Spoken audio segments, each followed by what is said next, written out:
Imagine never mowing your lawn again, even if your yard has steep hills, rough terrain, or tight corners. Meet the Segway Navimow X430, and it might be the smartest lawnmower of 2026. The X430 is built for lawns up to 1 acre and uses four-wheel drive to climb slopes as steep as 84%, something most robotic mowers struggle with. Instead of spinning in place and tearing up your grass, its unique zero-turn steering gently changes direction to protect your lawn. It also skips messy boundary wires. Using advanced positioning, cameras, and obstacle detection, it maps your yard and intelligently avoids over 200 types of obstacles. The dual cutting system delivers a wide cutting path, adjustable cutting height, and enough power for challenging terrain.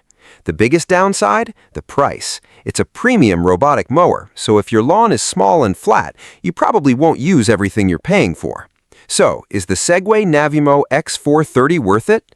If you want premium automation, powerful hill climbing, and less time behind a mower, it's one of the most advanced options available today.